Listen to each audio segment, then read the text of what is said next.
Halo pendengar kisah, selamat datang kembali di channel kami yang membahas kisah kriminal yang benar-benar terjadi di seluruh dunia. Kami berharap semoga kalian semua dalam keadaan sehat walafiat dan dijauhkan dari mara bahaya.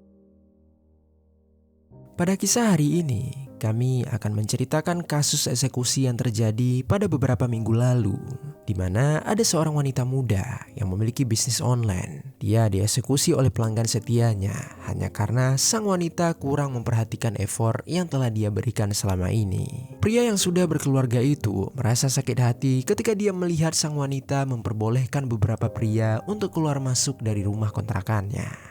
Kahapon nang tumawag sa 911 ang isang residente ng Barangay Madaom sa Tagum City. Bagaimana kronologi lengkap tentang kasus ini? Jadi beginilah kisah di baliknya. Di kota Tagum, Filipina, ada seorang wanita bernama Sin Engco Gelegerian atau yang biasa dipanggil dengan nama Sin. Dia berusia 26 tahun. Dia memiliki orang tua dan juga 2 orang saudara. Tetapi identitas dari mereka tidak dibukakan kepada publik. Di usianya yang menuju dewasa, Sin telah hidup terpisah dari keluarga besarnya. Dia tinggal seorang diri di sebuah rumah kontrakan yang terletak di daerah Purok 28A, Desa Madaum, Kota Tagum, Provinsi Davao del Norte. Rumah kontrakannya itu terletak di sebidang tanah di mana terdapat 2 lantai dan masing-masing lantai memiliki beberapa unit rumah kontrakan lainnya. Rumah kontrakan Sin terletak di lantai 2. Di lingkungan tempat tinggalnya, Sin dikenal sebagai seorang wanita ramah, baik hati, dan juga pekerja keras. Sin seringkali melakukan bantuan sosial kepada orang-orang. Pernah suatu ketika pada bulan Desember tahun 2022, Sin pergi ke sebuah daerah yang dihuni oleh warga kurang mampu untuk membagikan makanan-makanan kepada mereka. Selain itu juga pernah pada Natal tahun 2024, dia membagikan beberapa bingkisan untuk orang-orang yang ada di jalanan sebagai bentuk perayaan Natal.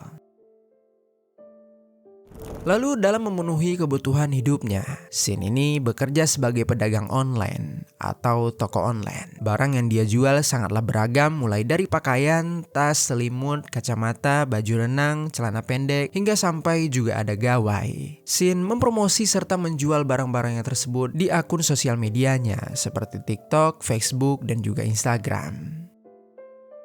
Tak hanya itu, Sin juga memiliki kegiatan lainnya. Dia juga sering berpergian ke beberapa kota. Di sana dia mencari toko-toko barang antik yang mungkin memiliki barang yang dapat dia jual lagi di toko miliknya. Selain itu, dia juga seringkali mencari penginapan ataupun restoran yang biasanya dia review di akun sosial medianya. Berkat kerja kerasnya itu, toko online milik Sin laku keras. Dia memiliki banyak pembeli setia, dan salah satu pembeli itu adalah seorang pria bernama Jojit Gloria yang berusia 49 tahun. Jojit tinggal bersama istri dan anaknya di daerah Purok 4, Desa Apokon, Kota Tagum. Namun identitas dari keluarganya tidak diungkapkan kepada publik. Jojit sangat sering menghabiskan uangnya untuk berbelanja di toko online milik Sin. Dia sangat loyal dan bahkan tak pernah menawar ataupun ragu membeli barang-barang dengan harga mahal. Hal tersebut membuat Sin merasa bersyukur sehingga dia menjaga hubungan baik dengan Jojit. Tetapi anehnya, tak hanya sering membeli, Jojit ini juga sering mengirimkan Sin sebuah hadiah. Hal tersebut sempat membuat Sin merasa risih. Dia tak enak menerima hadiah dari Jojit yang merupakan pelanggannya sendiri. Apalagi dia juga mengetahui kalau Jojit telah berkeluarga. Namun Jojit seringkali memaksa. Terkadang dia akan mampir ke rumah kontrakan Sin untuk memberi hadiah itu langsung kepadanya. Jadinya di saat itu Sin mau tak mau harus menerima hadiah tersebut.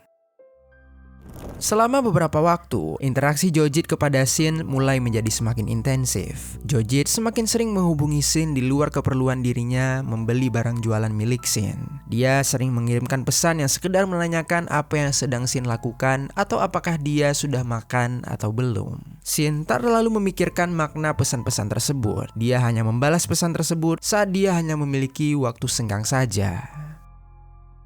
Tetapi lama-kelamaan, pertanyaan Jojit mulai mengarah ke ranah privat. Jojit bertanya tentang orang-orang yang kerap kali muncul di postingan Facebook Sin. Dia bertanya siapa orang-orang itu, apakah mereka teman Sin atau seberapa dekat Sin dengan mereka. Mendengar pertanyaan-pertanyaan aneh dari Jojin, hal itu seketika membuat Shin merasa kesal. Dengan tegas Shin mengingatkan kalau mereka tidak memiliki hubungan apa-apa sehingga Jojin tidak berhak mengatur-ngatur dirinya. Saat itu Jojin hanya membalas kalau dia hanya merasa khawatir kepada Shin. Setelah itu, hubungan mereka kembali berjalan selayaknya pembeli dan penjual. Jojit tetap membeli berbagai barang dari Shin, menghabiskan uangnya untuk belanja di toko online milik Shin. Tetapi sejatinya, kekesalan Shin tersebut terpatri dengan kuat di dalam hati Jojin. Sedikit banyaknya kemarahan itu membuat Jojit kecewa kepada Shin karena dia merasa tidak dianggap oleh Shin. Namun, ketika itu Jojit masih berpikir, jika dia bisa menghabiskan lebih banyak uang untuk Shin, mungkin saja Shin akan lebih memperhatikan dirinya. Lalu selang beberapa waktu, masalah kembali muncul pada tanggal 12 Juli tahun 2025. Shin mengunggah foto dirinya tersenyum dengan riang sambil memamerkan sebuah karangan bunga yang cantik. Di dalam postingan tersebut, Shin menuliskan caption dengan berterima kasih kepada seseorang yang sudah menjaga, menemani, dan juga memahami dirinya. Dia mengungkapkan kalau orang tersebut telah menyembuhkan dirinya dari rasa sakit yang mendalam yang pernah dia rasakan dulu. Shin juga merasa sangat bersyukur atas kehadiran orang tersebut di dalam hidupnya. Lalu di bagian kolom komentar, ada seseorang yang bertanya siapakah orang tersebut. Shin menjawab kalau orang itu adalah sahabat baiknya, namun dia tidak mengungkapkan siapa identitasnya. Postingan itu tentunya dilihat oleh Jojin. Saat itu Jojit langsung merasa kesal dan marah. Dirinya sudah menghabiskan banyak uang untuk Shin. Dia juga selalu mengirimkan hadiah untuk Shin. Namun Shin tidak pernah membuat postingan seperti itu untuknya. Hal itu seketika membuat Jojit merasa cemburu dengan orang yang dimaksud oleh Shin. Dia ingin bertanya secara langsung kepada Shin, namun dia merasa khawatir Shin akan marah seperti sebelumnya. Dia pun berpikir apa yang harus dia lakukan. Singkat cerita, pada tanggal 15 Juli tahun 2025, tepatnya sekitar pukul 10 malam, Jojit yang mulai gelisah memutuskan pergi ke rumah kontrakan Shin. Dia berniat untuk bicara kepada Shin terkait orang di postingannya beberapa hari yang lalu. Namun ketika sampai di depan gerbang kontrakan milik Shin, dia malah melihat beberapa orang pria keluar dari dalam rumah kontrakan itu. Jojit yang memang sudah merasa kesal kepada Shin, dia pun berubah menjadi semakin marah. Dia merasa telah dikhianati oleh Shin. Dia tak suka melihat ada pria lain yang bebas keluar masuk dari rumah kontrakan milik Shin. Dalam keadaan marah itu, dia langsung kembali ke rumahnya untuk mengambil sebuah senjata api. Lalu beberapa waktu berselang, tepatnya pukul 3 dini hari, yang berarti hari sudah berganti menjadi tanggal 16 Juli tahun 2025.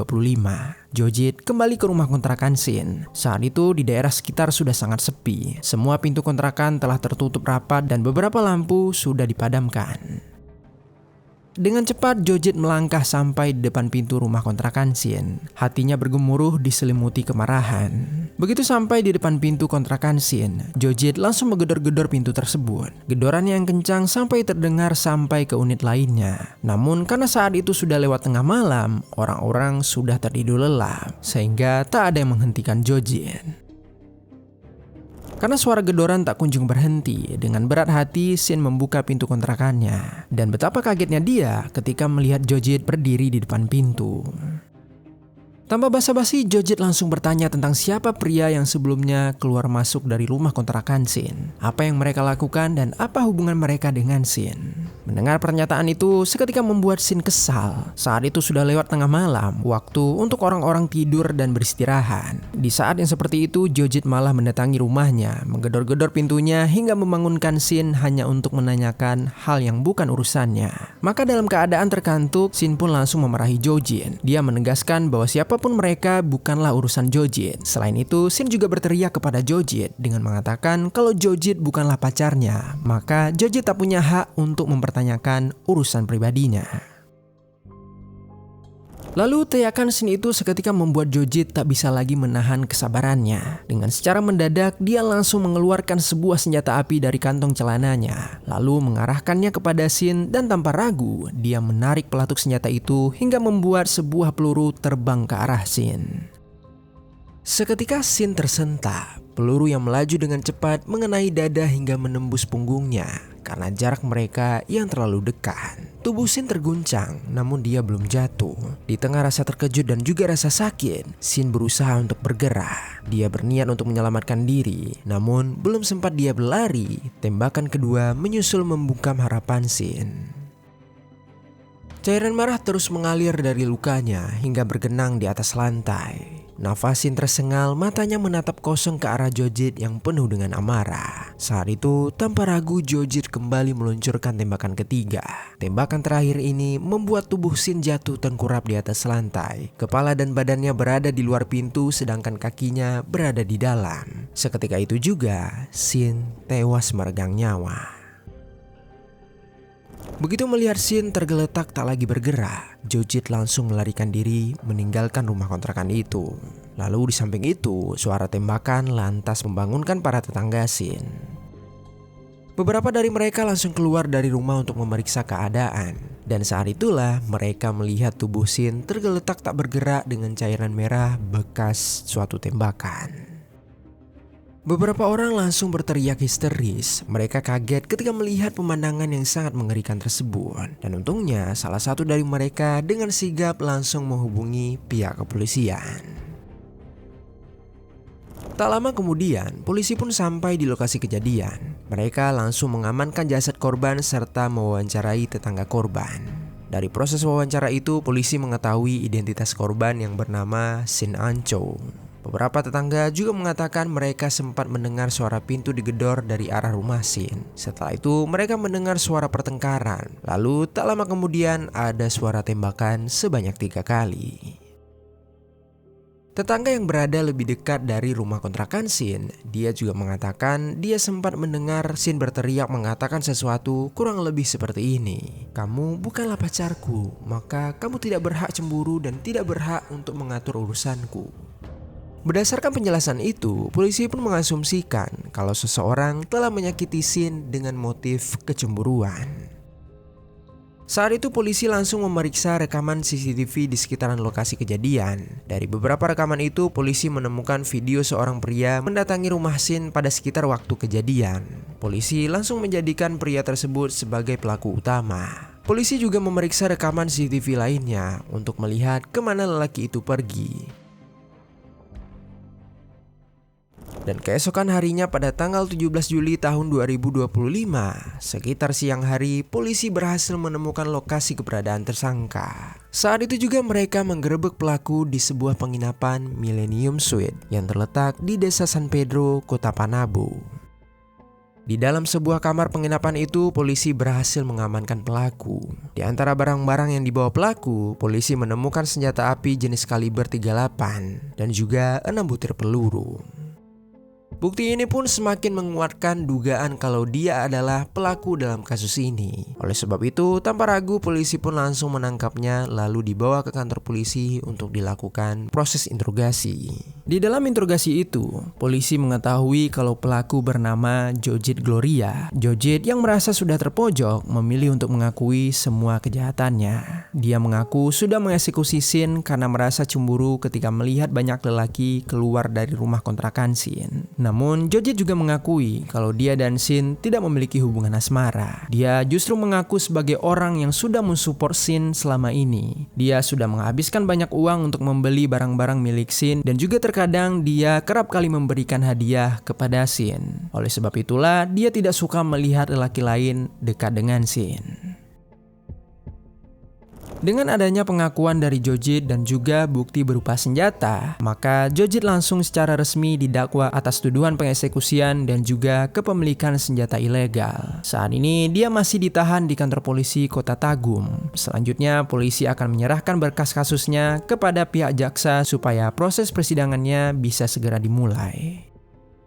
Sampai saat video ini dibuat, belum ada informasi kapan proses persidangannya akan dimulai. Namun jika nantinya dia dinyatakan bersalah, dia kemungkinan akan mendapatkan hukuman penjara seumur hidup tanpa kemungkinan pembebasan bersyarat. Hukuman tersebut adalah hukuman terberat di Filipina untuk kasus pengeksekusian karena negara tersebut tidak memberlakukan hukuman eksekusi. Lalu sementara Jojit mendekam di tahanan, keluarga melangsungkan prosesi upacara pemakaman. Kesedihan memenuhi jalannya prosesi di saat itu. Foto Sin yang tersenyum cerah dipajang di tengah bunga-bunga putih. Jenazah Sin dimasukkan ke dalam peti mati putih yang diberi karangan bunga besar seakan menandakan ketulusan dan juga perjuangan hidup yang telah dijalani oleh Sin. Di samping itu, keluarga, teman, dan orang-orang yang menyayangi Sin menangis meratapi kepergian orang yang sangat mereka cintai.